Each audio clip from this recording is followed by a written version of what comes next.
started. We have reached the fag end of the semester and the penultimate talk from our spring colloquium series, one of our very own. I've been trying to schedule Anne Johnston now for, I've forgotten how many years, ever since we started this 2.5 years ago. And we're finally privileged to have her here and talk to us about some of her recent research. Just about everybody knows, we don't have any outsiders here today, so it's almost redundant for me to go on and on about introducing Anne, so I might as well give her another 7 extra minutes to talk about her research. But all of you know that Anne is the Associate Dean for Graduate Studies in our program, and she's a pretty well-known name in political communication and interest span different aspects of political communication, including women in politics, political advertising, and she also examines issues related to diversity issues in media. She is published extensively in both the top journalism and communication journals as well as some of the political science and communication journals, including Journal of Communication, JQ, Journal of Applied Communication Research, Political Communication, Communication Review, a host of different things. She also authored books. She's spoken about, her book pretty much dealt with the topic of style and content of televised political advertising. That came out in 2001. And she also authored a lot of different chapters, pretty much a well-known name, as many of you who work with her know. We attract so many students who come to the graduate program just to come and study with Anne. You see some of the sounding notes right there with Jason. Are you still happy you finished? Today, Anne is going to be talking about a topic which already been flooded. My inbox already been flooded by a lot of people from the Social Science Research Institute at Duke, and including NC Legal Aid, many of whom are interested in this issue relating to the sex trafficking issue. And Rhonda had a different take on that, but I'm not going to talk about that now. But without much further ado, Anne's going to be talking to us today about some of her recent work in this area. Thank you. Well, thank you very much to, Susie still feel that way at the end of the talk. Well, thank you very much. It's a pleasure to be here with you. And it's also a pleasure to be able to talk about this project. And the title here and the 1, 2, and 3 underneath that really sort of reflect some ambitious research goals of looking at this issue of media coverage of the global sex trade or sex trafficking. And this is work that Barbara Friedman and I are doing. Autumn has joined us this semester. And so we're looking at this really as a long-term research project started about a year ago. Today what I'd like to do is talk with you about an exploratory study that we did that led us into thinking about this area and also into thinking about what else we'd like to do with this, and then where we are now in the project. So the first thing I'm going to talk about is a little bit about an exploratory study that we presented at a conference about a year ago. So,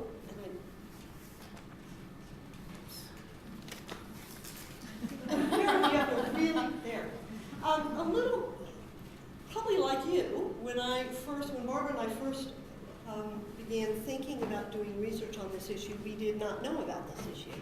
And therein lies the problem with media coverage of the issue. There really hasn't been any. But a little background on the issue itself. You can go to the US State Department website and you can find lots of different statistics and brochures about this issue. But basically the issue is this, that there's an estimation of about 60,000 to 80,000 people are trafficked globally a year, and 80% of those are young girls and women.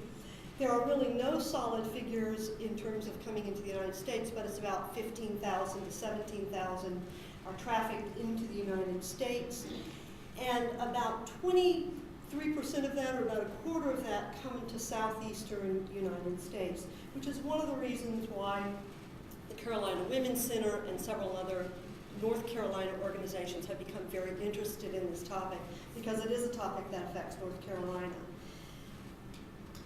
The other thing that I wanted to just show you is that there is which is something that I did not know, and again, it's not something you will see if you look at media reports on this, But there is actually a definition of sex trafficking.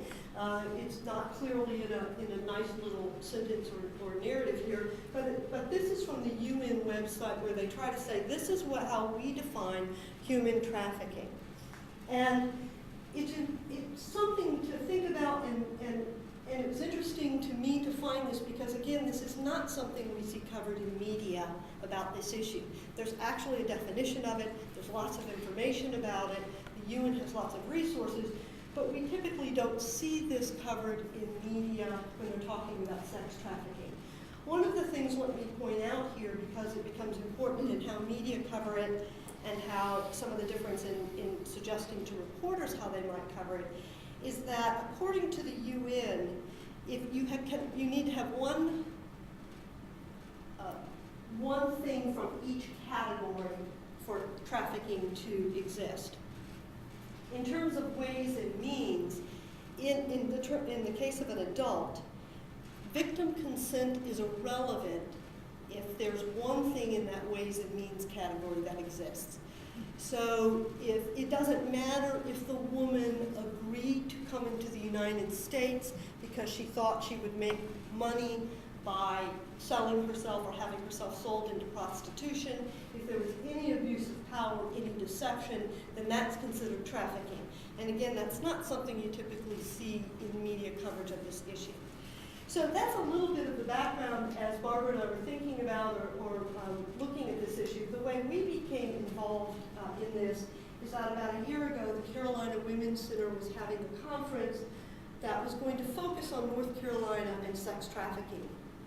And they had a lot of different experts, but what was missing was the media component of it. No one had done research on or knew what the research was on media coverage of sex trafficking. So Barbara and I talked with people at the Carolina Women's Center and said that we would be willing to do something on that, to look at that issue. And so Barbara and I began talking about this issue and what was the way that we could approach this and look at media coverage and provide some information to other people who were looking at sex trafficking. How would we, so it was at that time that Barbara and I began thinking about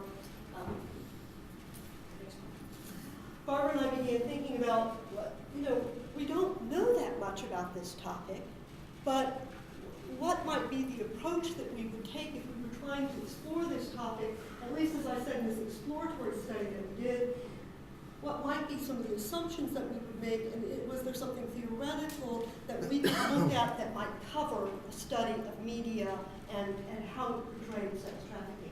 So the assumptions that we made and the approach that we took was framing. Now, my guess is that I don't have to explain framing to this. And if you do, Well, it's going like this. I'm not going to. Notice I didn't say it was a theory. I knew that would get you on. That's okay. But what I do want to say is that as we began thinking about, and again, I would reiterate that we didn't have literature that had done a systematic study of media and how it had covered sex trafficking. So, but framing seemed to resonate as a way to approach this because, as most of you know, framing has been used to look at social movements to say if there's this new issue or emerging issue, when it first begins coming out to the public, it becomes critical how the media frame it or how they position it. So framing seemed to us a way of looking at something that had not been, that people didn't know that much about and maybe there was not a lot of research about. So I've summarized a little bit of what framing suggests that, or at least those using framing suggest it can do. Organized reality suggests connections among things. Obviously, this study is a content study, so we're not saying that these are the interpretations that you would get from these frames, but there is literature and is research that shows that the frames that exist in the media do translate over to audiences in experimental studies, and some researchers have found that. The quote at the bottom from Inman is really the last take, if you will, that Inman had on this, is that it's sort of assembling a story or a narrative about this issue and making connections about them and suggesting a particular interpretation. More specifically, at least throughout Inman's work, and Bob Inman is the person who first began talking about how to look at framing and how to suggest it as a way, a method to use for researchers. He is certainly not the first person to talk about framing, but he's the one that systematized the approach, if you will. And one of the things that he talks about is that there are really 4 functions of frames. They define the problem, identify causes, put through a moral judgment or lay upon this issue a moral judgment, and finally suggest a remedy. In his latest work, the 2007 book, he suggests that the first one and the last one are the most important things. That defining the problem itself when we don't know much about it and suggesting how to remedy the problem are the most critical things when newspapers or media organizations are covering an issue. There is not much background literature on framing or coverage of framing, and some of this I actually, as we began working on the new study, I went back and put this in. This is not necessarily material that I knew as we were approaching the first study, the exploratory study, but there has been some literature in public health, in sociology, in critical studies that have looked at discourses or narratives of sex trafficking. And you can see that some of what they find, although it's not a systematic study of sex trafficking or media coverage of it, they suggest that there are ways they could be framed, that coverage of sex trade is framed as immoral or inevitable as a business. Berman did the cultural studies of discourses of sex trafficking, and she found that the issue was basically criminalized, and she suggests that this is not always a good way to portray it because it doesn't contextualize the issue at all. And finally, the Quickle and Hoban, I hope I'm pronouncing the first author's name right, advocate a more critical stance of not just thinking about sex trafficking and coverage as a violent crime, but rather look at the more subtle ways more subtle ways that women are persuaded to go into this, if you will, to prostitution or to be trafficked across borders. So as we thought about this area, we began thinking about looking at print media to sort of lay some type of groundwork for how we might study this issue. So the questions we asked were what newspapers in the U.S. have covered the issue of sex trafficking, in what type of story do they appear, and finally, what have been some of the frames. And I should say that we keep emphasizing exploratory, and I keep saying we, but here's where I'll confess, any issues that you have with the method, you should direct your negative comments to me. If you think it's all brilliant, the ideas, those are Barbara's and mine together. So I am the coder here. So I tried to be very careful about how I categorize things, but this is what we were trying to do to sort of lead to the next study that we want to do, which I'll talk with you about. And that little picture there is it's not only put there just shamelessly to get your attention to the slide, it also is a lot of the coverage was about movies, or some of the coverage was about movies, and that is a particular movie that was talked about some in the media about sex trafficking. So the methods we used, I did a LexisNexis search for the word sex trafficking appearing in, and I just took a 2-year time period. Again, we were presenting this last year at that conference. I should also say, and we'll talk about this a little bit at the end, that figuring out the term to use to search for the stories is problematic, as Autumn can tell you as she's trying to do this for us now. But I settled on sex trafficking, but we actually, I'm sure, missed stories by doing that. But that was the way I did it. The search resulted in a sample of 114 articles or stories. This is the way, now I say newspaper stories, obviously Business Week is a magazine, I picked up some of those, but I ended up only looking at the top 5 for looking more deeply about the type of coverage. So that was the coverage over the last 2 years, again about 114 articles and stories during this 2-year time period. It's probably not surprising that the New York Times and the Washington Post and the Boston Globe cover it. And again, I hesitate saying anything critiquing more southeastern newspapers because I don't know if we missed those, but if a quarter of the sex trafficking is happening and coming into the southeast United States, some of those, we're missing some of those at least. And again, we'll be able to see more in the newer study if we're capturing some of those newspapers. I took the top 5 news sources and simply looked at the stories there. I eliminated letters to the editor and duplicate articles. After that, 87 stories remained. And this is what, if you were doing the 2-year time period of this coverage, this is where the stories existed. So most of the stories were news stories about sex trafficking, but this just provides you a little bit of a snapshot of some other things that might have been going on. The feature stories were mainly movie reviews, I will say.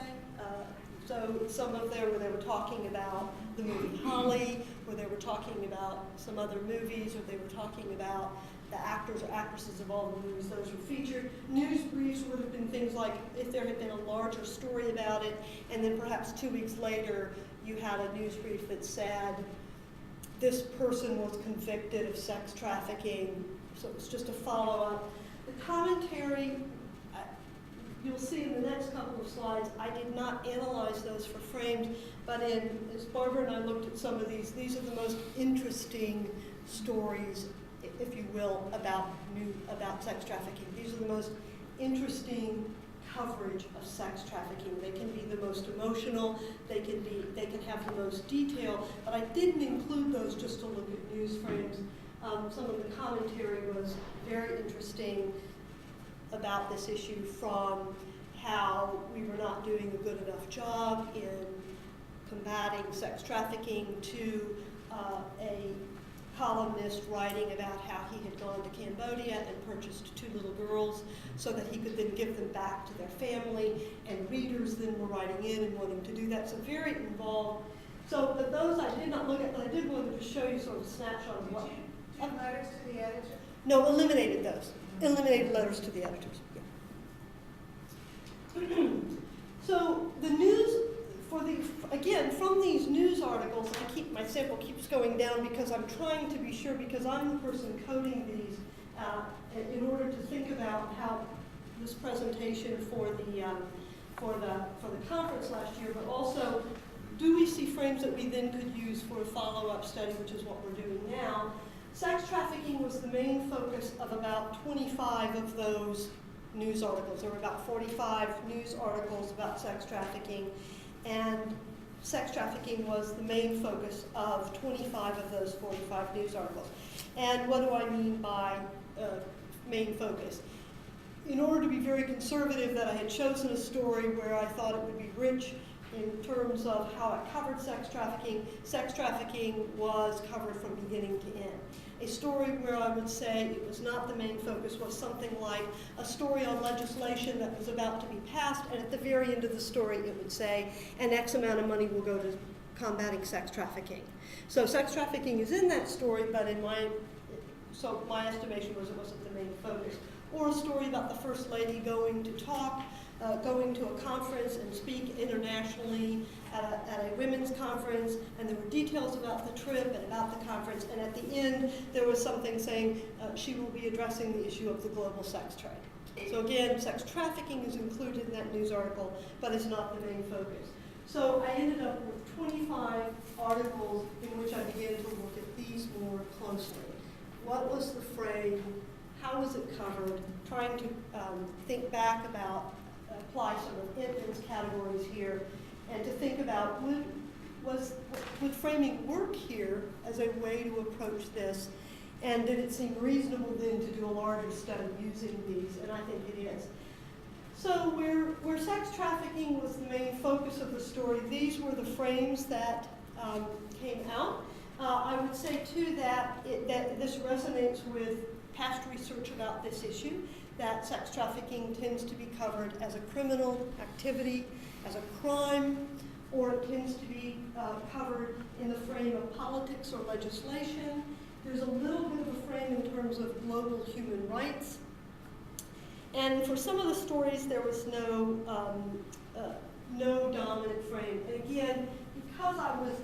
I would say that when I was trying to be very conservative, if a news story mentioned 3 or 4 different things, I simply did not, I said it did not have a frame.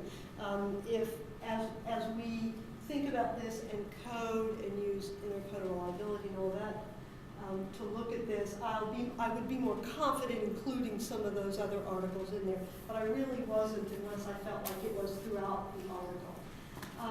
And so that category, my guess would be, this categorization may change a little bit as we look at more articles and code for presence of a particular frame, not just that it was overwhelming in this. Let me give you just some examples, not to read them, but just to sort of show you what some of this might have been. For example, the crime frame appeared. This is an example of one in the Boston Globe, and this was the title, of course, suggesting that this was going to be about the police on the trail of sex traffickers, and that in fact was what this entire piece was about. So from beginning to end, it is about the police officers trying to find the women who are being trafficked, talking about organized crime being involved in this, trying to fight that, interviews with police officers about what they do when they find that, what happens to the women, and those types of things. In terms of politics or legislation, this is an article that appeared in the New York Times where New York was passing a state sex trafficking law in order to combat sex trafficking, and I think there are about 29 states that have an actual law on this. So again, from beginning to end, it's conversations with legislators, talking about where the money will go, why this bill was important, what it will help do. And it wasn't, again, it's not just about fighting sex trafficking as much as that the bill would then make it possible to help the women and maybe not have to deport them, but allow them to stay in the United States, but not criminalize their activities. And so a lot of this was about the legislation. And finally, the last one, global human rights, that category. That one was an example of a woman who was going internationally, talking to different organizations in different countries and what they were doing and how she could help stop sex trafficking, or what were some of the issues globally, like poverty and illiteracy and abuses that she could help with. And so this article set her up as this modern day abolitionist to try and fight to end sex trafficking. The other thing, of course, I looked at, oh, I'm sorry, that is so small. That's a bias on your part. That was huge. I swear. Then I saved it, and then it just got this big. No. What does it say? What it says is 66% legislation and laws, which won't be a surprise given what we just talked about. So again, just a reminder, this is where sex trafficking was the main source of the article. I keep wanting to say that just so it's, and again, this is 25 articles I'm looking at, that this was the source of the problem, and obviously you're not surprised by that criminal activity of prostitution is the source of this problem. A little bit on poverty and illiteracy, some of that comes through, mainly that the women couldn't read this document which said that they were then in debt to the men when they came over the country, things like that. Not necessarily as a systemic issue, but rather these particular women could not read, or these particular women experienced poverty and came out of those settings. This says 66% solution or legislation and laws. In other words, the remedies were to pass laws or to make stricter laws about dealing with the crime. And finally, who gets cited? Mainly politicians, some law enforcement, and a few advocacy groups, 30% of. And again, this is not by frame, which is something that we want to do, we're planning to do in the next one. So, excuse me. Yes. The source, 49% and 33%, so what the other? A variety of different sources, just not, these were the dominant sources, Okay. These are the main ones, yeah. It could have been maybe the someone who had been sex trafficked. It might have been a victim. It might have been a person in the community who said, I wondered what was going on over there. So we did not, because they were so small, I didn't add those all together. Yeah. But something we would certainly want to do in the future when it's something that we can be consistent about how we're looking at that. So a few conclusions about this study. Mainly framed as a crime or prostitution issue. The solutions to those problems tend to be remedies that would be offered by law enforcement or by more laws, by legislation. Most of the articles do not address global issues or women's rights issues as frameworks for understanding why it exists. And what's interesting about this is that the UN, and you'll see that in the coding sheet that we're doing now, the coding instrument that we want to use now to analyze articles, is the UN definitely says that's part of the cause of sex trafficking. And so that the UN suggests that there are issues, global issues, women's issues, that are precipitating sex trafficking and leading to sex trafficking. But those don't exist, at least in this preliminary study.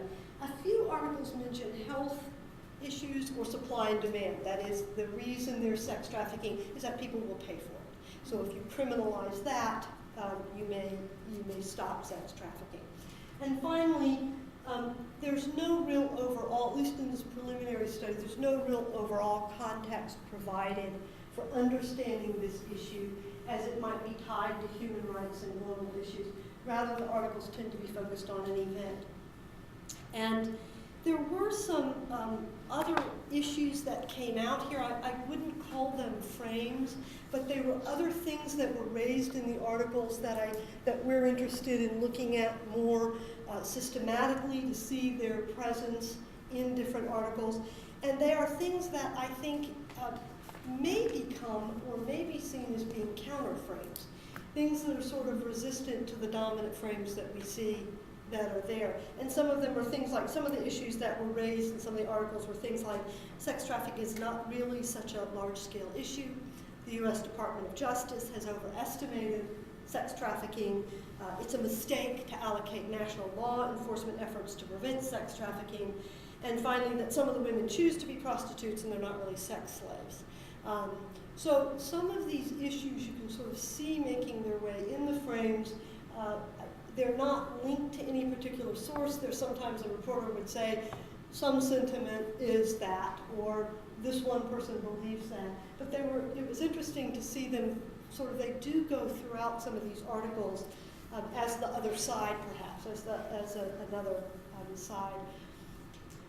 What we want to do in this research, and I want to show you some of what we're doing now or looking at that, is we'd like to develop a stronger connection between the frames and then the source and the comments, how they match up, whether certain sources are used in different frames. We assume they would be.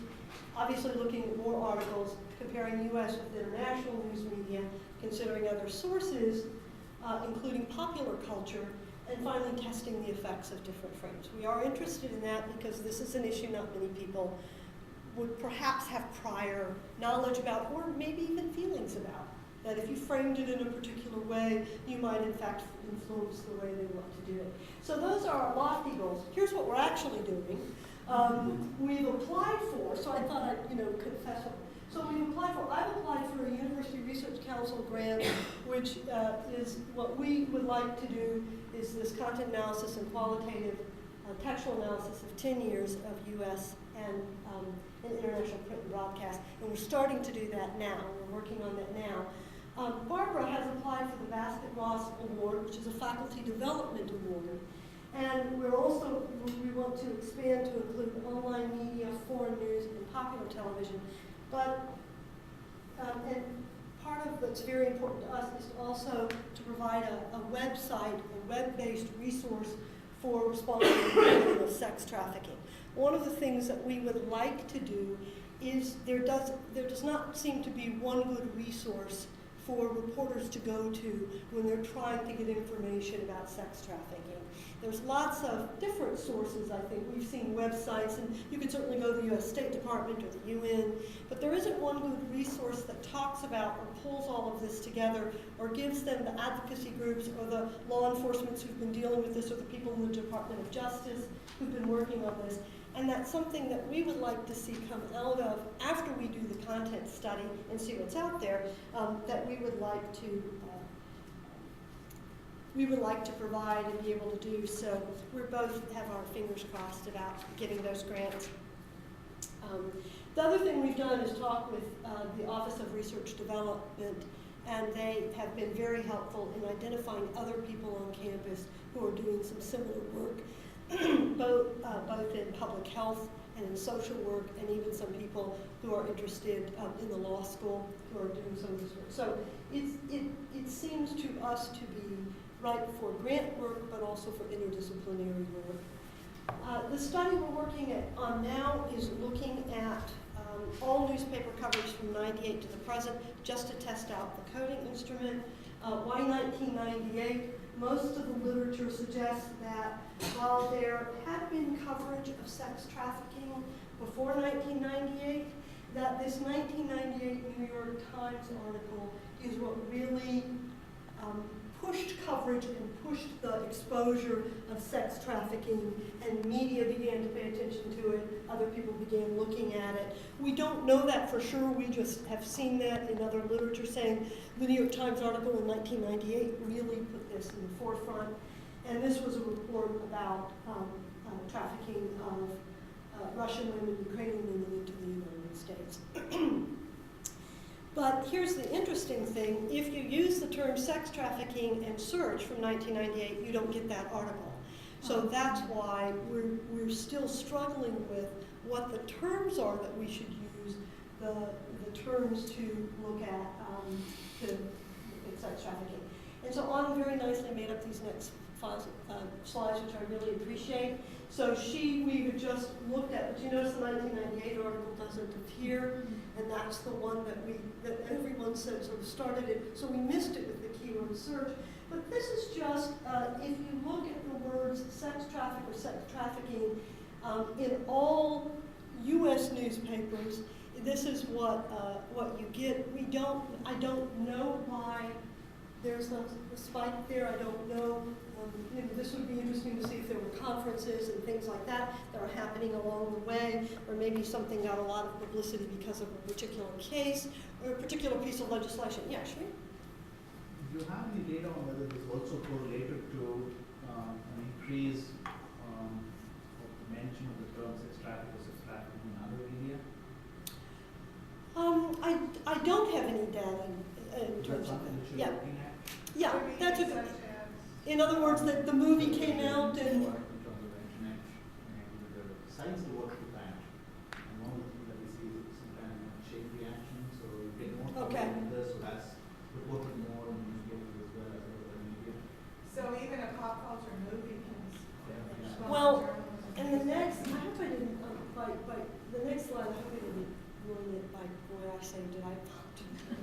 But so see, the Hollywood Reporter has the most articles during this time, and that's because it's reviews of, as Autumn noted when she looked at this, that this is the top, represents the top 12 by volume or amount of articles. It's a total of 495 articles were identified in 100 newspapers. This is the top.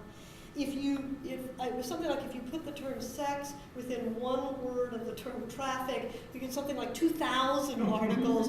And again, we'd have to, that could be quotes from people like Rhonda or things like that. So as we try to try to figure out where that exists, we'll have a better sample. You'll notice that the greatest number of the Hollywood Reporter are, in all likelihood, they would not be included. Our suspicion is those are reviews. There's a British show called Sex Traffic. So again, dealing with where the articles are in part of our issue also. Yeah.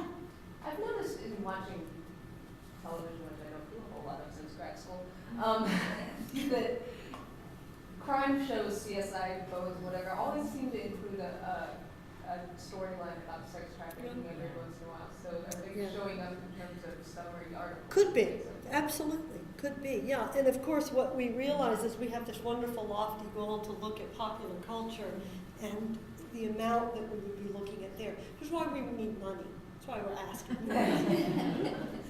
So, yeah. I was wondering, in the subset that you looked at, I guess you were kind of excluding the movie reviews. I was. Do we know, have you guys looked at all at any of those to see whether the reviewers sometimes get into hard, raw facts related to sex trafficking while they're reviewing the movie? I did look at all of those, and there was the features you're talking about. They weren't just movie reviews. Most of them were Right. movie reviews, but we call them sort of features. There was one, in that sample, there was only one longer article.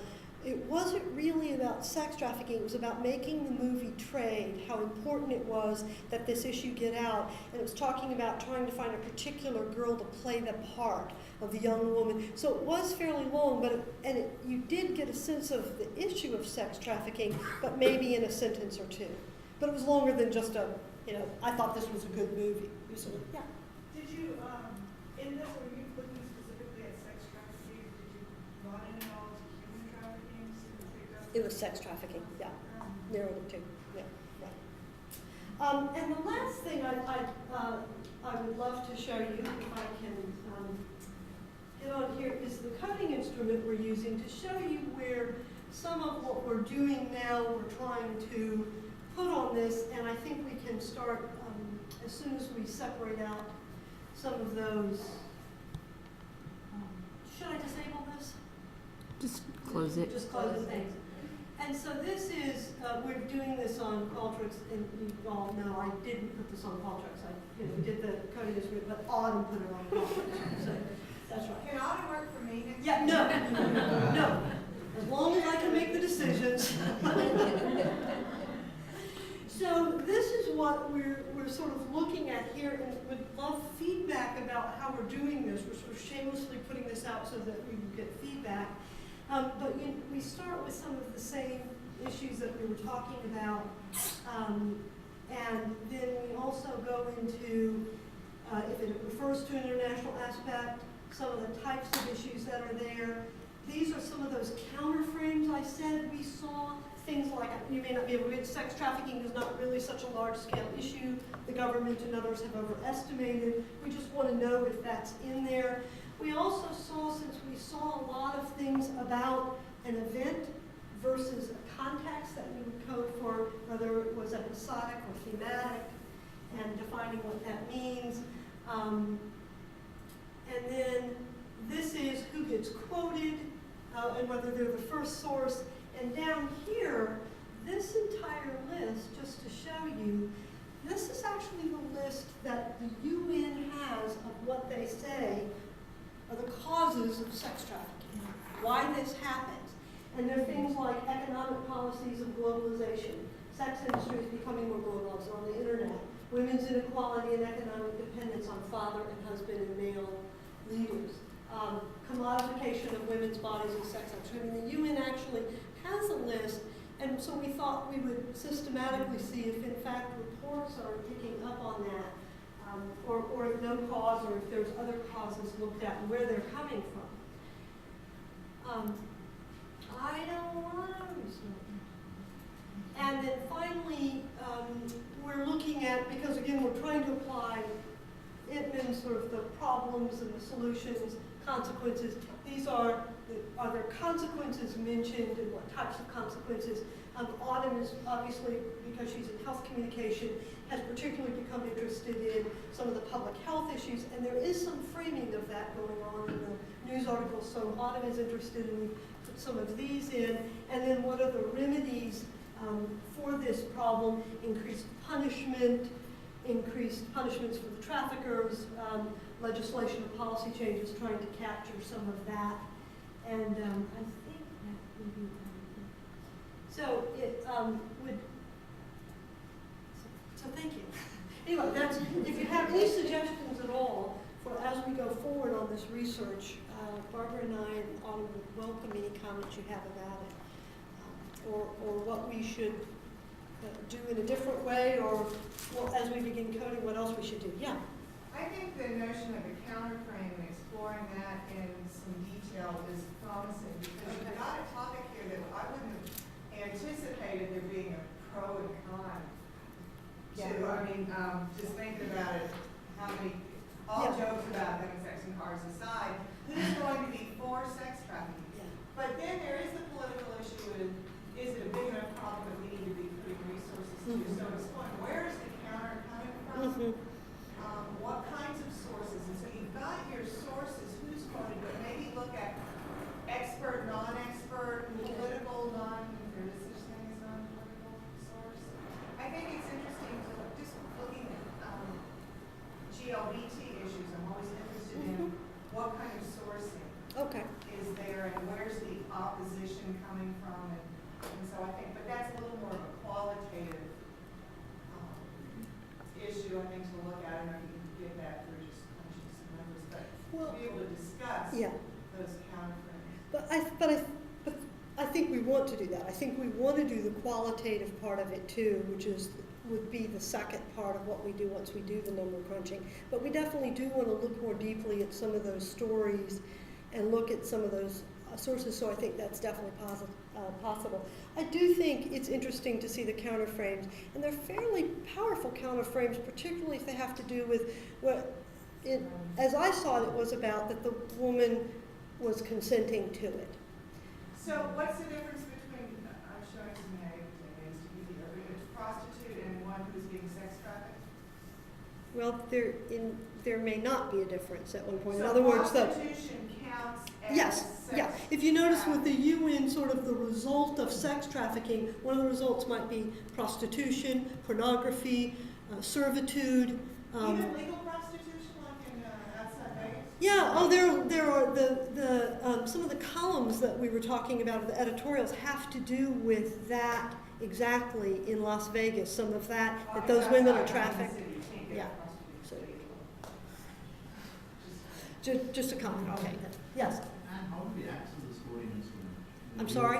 How do we access this? If you want to email to the... Yes, sure. That'd be great. Love. Yeah. Good. Yeah. So, sex trafficking is the only part of the human trafficking account that you're planning to look at. Did you see any of the articles and or discussion of the sex trafficking as an element of or as one component of the larger problem of human trafficking, of servitude, children, and there's huge trafficking of children as for servitude. Yeah. Well, I did not see it as, and again, because we were looking at just sex trafficking, and I then started not looking at those that didn't have sex trafficking. But there was one story that I looked at more closely and read the updates on it, because it was about two women who were brought into this country. They were from Indonesia, and they were put into servitude. So it was sort of as indentured servants. And from what the article said, they had not been sexually abused or trafficked. They had lived with a family. They had been in the basement. The family had required them to work free, and every time they tried to get free, it was, well, you haven't paid back your debt to the person who brought you over here. And that was the only one I saw, but there was no connection to that, to sex trafficking. There was no mention of it. But so that would eliminate. I would have eliminated. Yeah, I did not look at that. Yeah, I did not look at that. Since you are dealing with sex trafficking, it would be fascinating to see what countries and what regions play a role. And you can actually go on the UN website or the State Department website, and they will have a list of countries and maps where they will show where women they suspect, or the numbers are showing where women are being trafficked. What we're interested in is also looking at that and compare it to the news coverage of those countries too. And there's a lot of international coverage too. I mean, which LexisNexis now has several international newspapers that you can limit the search to the specific region if you wish. I think in terms of trying to figure out why the surges and the ebbs and flows, if you will,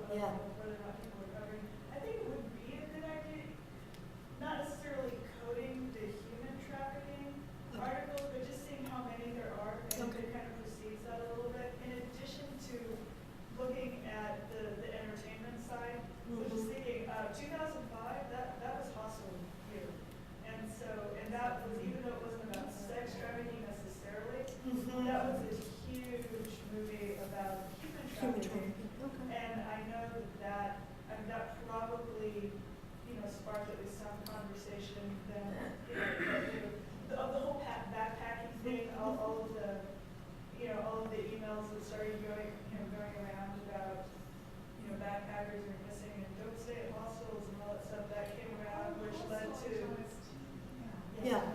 as a movie. Yeah. And that led, of course, to people recommending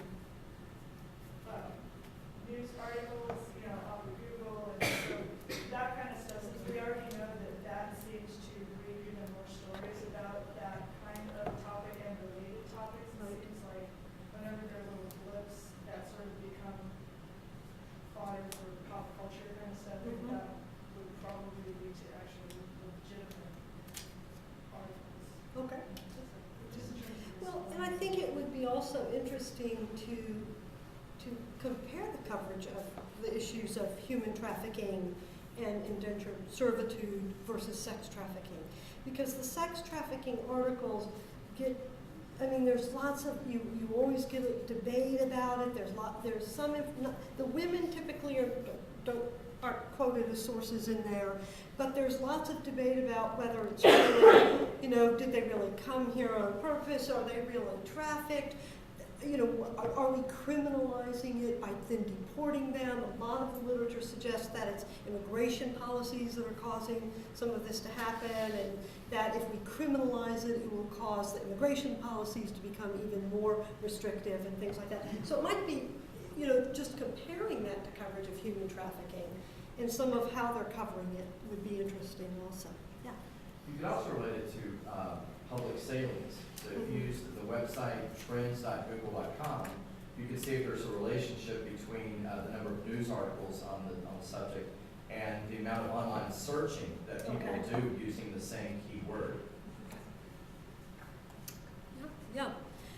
I think it would be interesting to see, as you said, the ebbs and flows of coverage and what leads to it and what begins to cause it to grow, and then if the frames have an ebb and flow also over time, or some of them more popular during certain periods and then fall out of favor, if you will.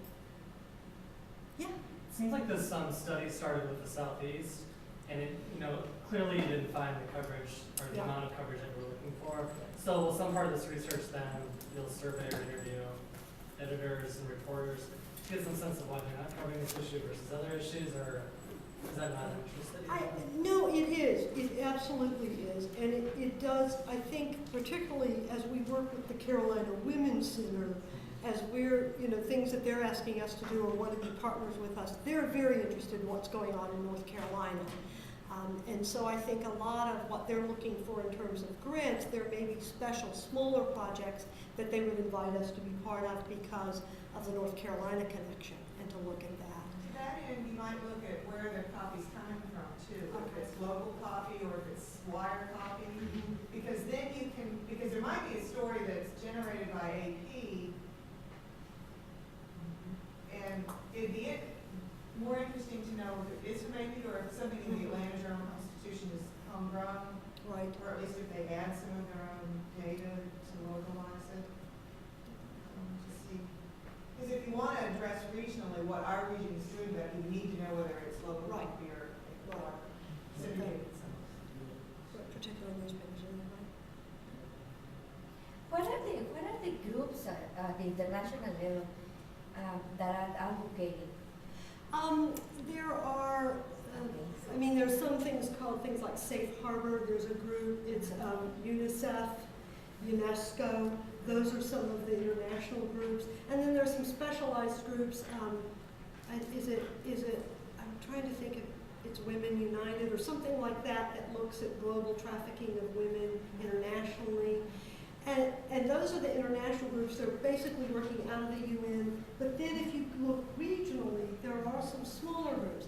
Some of them are aligned with very conservative causes. Some of them are very conservative women who are working on sex trafficking. Others are more social work groups or public health groups are involved. Barbara and I and Autumn also belong to and attend a sex trafficking working group. Is there, that doesn't sound too strange. I think that's what we're calling it at the Carolina Women's Center. But it's really an activist group. I think that say that. But one of the things is we found women in there, or people in there who are doing it, who are nurses, who are interested in sex trafficking, people who are in the law school who are interested in that issue, public health, as I said. So there's a variety of advocacy groups.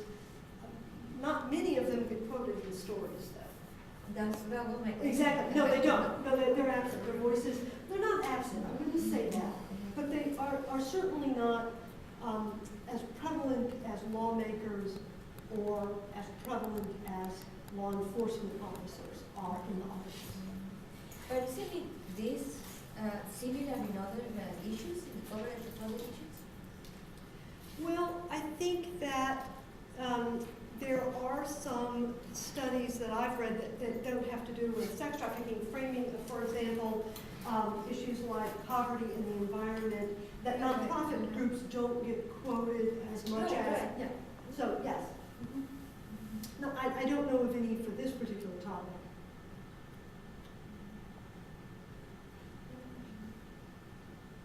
Thank you very much. Appreciate it. If you have any other questions.